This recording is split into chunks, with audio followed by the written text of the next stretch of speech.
안녕하세요. 박정희 스토리TV에 오신 걸 환영합니다.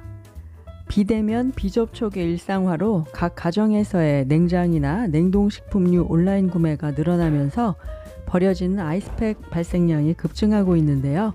함께 딸려오는 아이스팩, 여러분은 어떻게 처리하고 계신가요? 이번 영상은 똘똘한 아이스팩 재활용과 환경을 오염시키지 않고 올바르게 버리는 방법에 대한 영상이에요. 끝까지 시청해주세요. 우리 집 냉동실에 최소 한두 개는 있을 아이스팩. 아이스팩 충전재 성분에 따라 처리 방법이 제각각이라 각 가정에서 아이스팩을 쌓아두거나 올바르게 버리는 방법을 몰라서 충전재를 하수구에 버려 수질오염의 원인이 되기도 하는데요.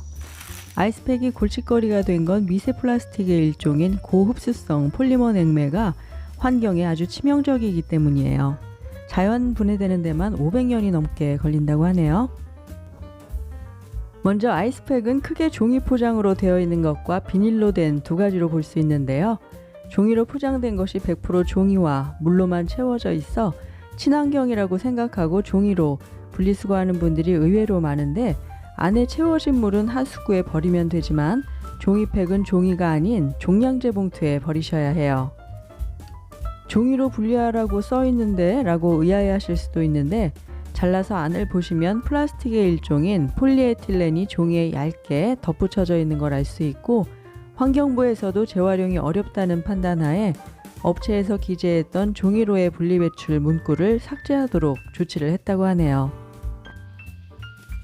가장 일반적으로 흔히 쓰이는 비닐로 포장된 아이스팩 내용물은 미세 플라스틱의 한 종류인 고흡수성 수지라는 물질인데요. 잘못 알고 하수구에 버리면 미세 플라스틱이 걸러지지 않고 강, 하천, 바다로 흘러들어 수질오염을 유발하고 미세 플라스틱을 흡수한 어류들이 우리의 식탁에 다시 오르게 되는 악순환이 일어날 수 있으니 각별히 신경 써서 일반 쓰레기 종량제 봉투에 포장을 뜯지 말고 통째로 버려주셔야 해요. 이렇게 버릴 때 아이스팩의 부피를 줄이고 싶은 분들이 분명히 계실 텐데요.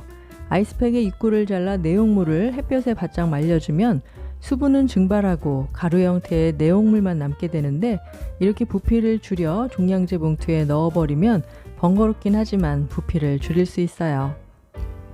환경부에서는 물이나 전분으로 만든 친환경 아이스팩을 사용할 수 있도록 지난해부터 지속적으로 추진해왔지만 여전히 40%가 고흡수성 수지 아이스팩을 사용하는 현실이라 2023년부터는 폐기물 부담금을 업체에 부과할 계획을 세웠다고 하네요. 이제 친환경 아이스팩은 선택이 아닌 필수가 되고 있는 분위기예요. 점점 늘어나고 쌓여만 가는 아이스팩 쓰레기를 몇몇 지자체들이 아이디어를 내서 문제를 해결하려고 하고 있는데, 제가 살고 있는 양평군에서는 버려지는 아이스팩을 수거해서 선별, 세척, 소독 처리 후 전통시장 및 식품 제조, 유통업체 등 소상공인에게 무료로 지원하여 재사용하는 사업을 추진하고 있어요. 저도 그동안 몰랐었는데 각 가정에서 아이스팩을 모아 거주지 읍, 면 사무소에 가져가면 아이스팩 5개당 종량제 봉투 10리터 한 매를 교환해주고 있다네요.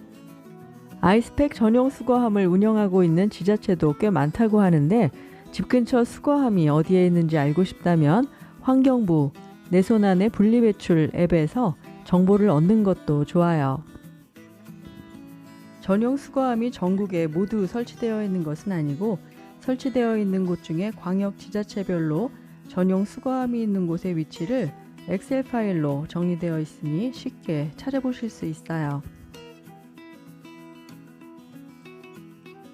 버려진 아이스팩은 매립이나 소각되지만 분해가 잘 되지 않아서 환경에 악영향을 미치게 됩니다. 그냥 버리기 전에 재활용, 재사용을 해서 버려지는 양을 줄이는 것도 현명한 우리들이 해야 할 일이겠죠? 첫 번째는 냉동실에 아이스팩을 몇 개 넣어두는 것만으로도 냉동시키기 위해 사용되어지는 에너지를 줄여 전기세를 절약할 수 있으니 이제부턴 냉동실에 몇 개씩 넣어두세요.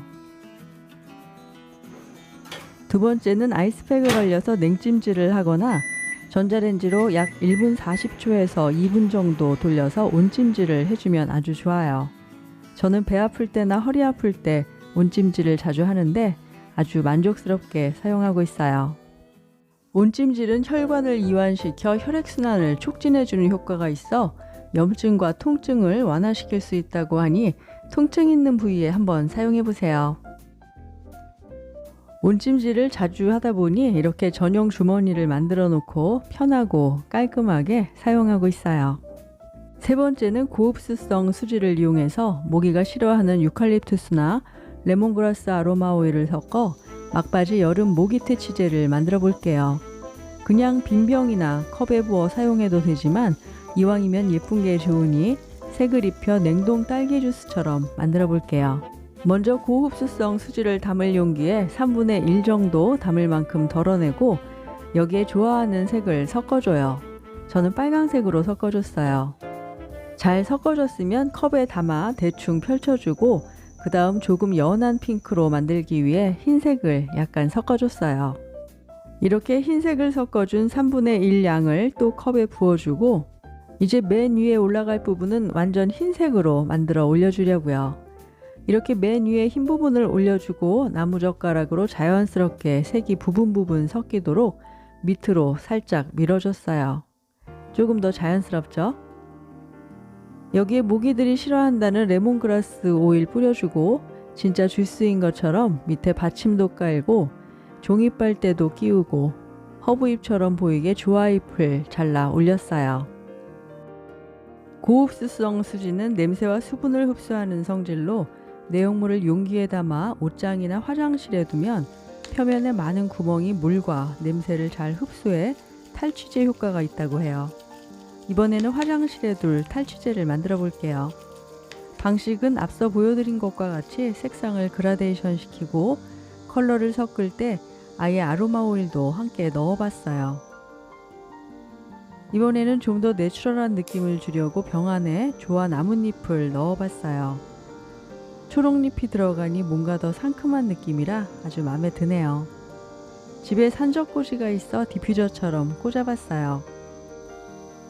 욕실에서 자연의 향인 로즈마리 향을 느낄 수 있어 기분까지 상쾌해요.